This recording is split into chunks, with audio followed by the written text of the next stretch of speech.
খুলনার বিভিন্ন কারখানায় শিশুদের কাজের এমন চিত্র প্রায়ই দেখা মেলে। যে বয়সে ব্যাগ গুছিয়ে স্কুলে যাওয়ার কথা, সেই বয়সে শুধু কারখানায় নয়, বিভিন্ন কর্মক্ষেত্রে দেখা যায় তাদের। পরিসংখ্যান ব্যুরোর সম্প্রতি প্রকাশিত তথ্য বলছে, পুরো বিভাগ জুড়ে শিশু শ্রমে যুক্ত আছে প্রায় 10% শিশু, যেখানে জাতীয় গড় 9.2%। জরিপ বলছে 7 থেকে 14 বছর বয়সীদের মধ্যে স্কুলে যায় না এমন শিশুর সংখ্যা এই বিভাগে শতকরা 10%। প্রাথমিক শিক্ষা বিভাগ বলছে, পরিস্থিতি উন্নয়নে কাজ করছেন তারা। অভিভাবকদের বোঝানো, হোম ভিজিট করা যদি ইরেগুলার হয়, লেখাপড়ার যাতে তারা মনোযোগী হয় সেজন্য মোবাইল ফোনের মাধ্যমে শিক্ষকদেরকে আমরা হোম ভিজিট বাড়ানোর জন্য আমরা বলেছি। শুধু শিক্ষা নয়, স্বাস্থ্য ও নিরাপত্তার সূচকেও পিছিয়ে দক্ষিণ পশ্চিমাঞ্চল। সুপেয় পানি বঞ্চিত এই বিভাগের 5.4% শিশু।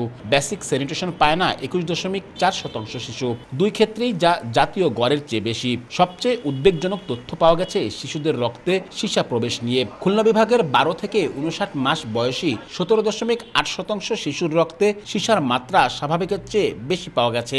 এই বিভাগের 65% মেয়ের বিয়ে হয়ে যায় 18 বছরের আগেই। সরকারের সঙ্গে সামগ্রিক এসব বিষয়ে উন্নতিতে কাজ করছে ইউনিসেফ।